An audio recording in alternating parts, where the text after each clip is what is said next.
saya hanya ingin mengingatkan bahwa semua dari kita mempunyai kesempatan untuk mendapatkan keberkahan Lailatul Qadar. Siapapun Anda, ahli maksiat, ahli taat, siapa yang beribadah di 10 hari terakhir bulan Ramadan bertepatan pada Lailatul Qadar, berarti dia mendapatkan pahala ibadah yang lebih baik daripada beribadah selama 1000 bulan, sama dengan 83 tahun 4 bulan. Maka jangan sampai melewatkan kesempatan ini. Meskipun seseorang ahli maksiat, saya katakan, jangan sampai melewatkan kesempatan ini.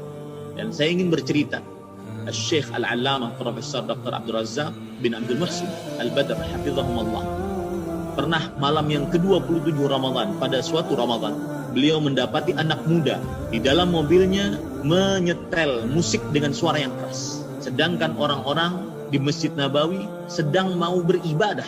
Maka beliau datangi pemuda tersebut. Kemudian beliau katakan dengan arif dan bijak. Kata beliau, jika kamu tidak sanggup untuk beribadah di malam yang istimewa ini, malam ke-27 dari bulan Ramadan, malam yang sangat-sangat diharapkan terjadinya Lailatul Qadar, maka saya berikan kepadamu sebuah amalan.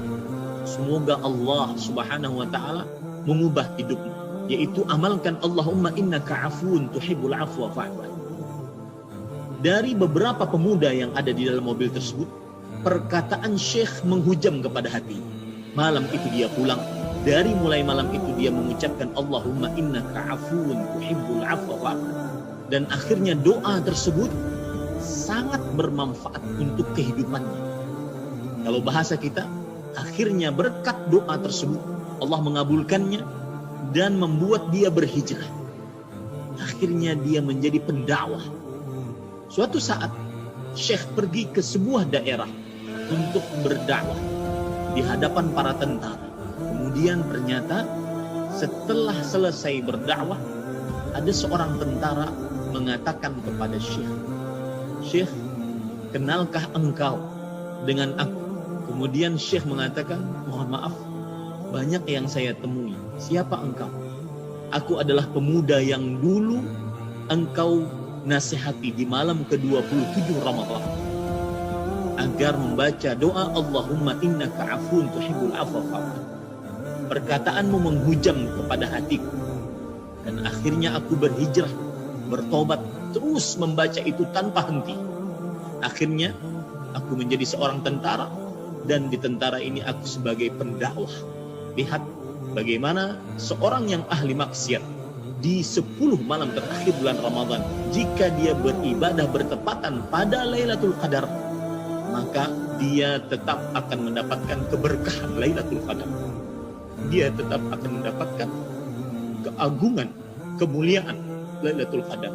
Wahai kawan-kawanku yang sedang asyik untuk bermaksiat, padahal di dalam hati kecilnya ingin sekali bertobat, tapi mungkin ada perasaan, mana mungkin tobat saya diterima, dosaku sangat banyak. Maka jangan pernah remehkan keberkahan Lailatul Qadar. Jangan pernah remehkan keagungan, kemuliaan Lailatul Qadar. Allah Subhanahu wa ta'ala membukakan pintu rahmatnya pada Lailatul Qadar. Allah Subhanahu wa ta'ala memiliki hamba-hamba yang dibebaskan dari api neraka pada Lailatul Qadar. Siapa tahu engkau termasuk orang yang dirahmati oleh Allah. Siapa tahu engkau termasuk orang-orang pilihan Allah Subhanahu wa ta'ala untuk berubah hidup di 10 hari terakhir bulan Ramadan ini. Tahun ini, bukan tahun depan, tahun ini. Semoga kita semua diberikan kesehatan untuk bisa beribadah di 10 malam terakhir bulan Ramadan. Jaga kesehatan, wahai saudaraku. Semoga Allah Subhanahu wa ta'ala memberikan taufik, petunjuk, kemudahan untuk mengerjakan seluruh apa yang Allah Subhanahu wa ta'ala cintai dan diridhai olehnya di 10 malam terakhir bulan Ramadan.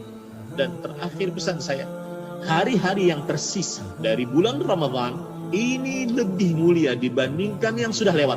Maka yang sudah beramal ibadah di awal-awal bulan Ramadan, jangan ujub, jangan pernah merasa sudah banyak ibadah, akhirnya loyo, di puncak keberkahan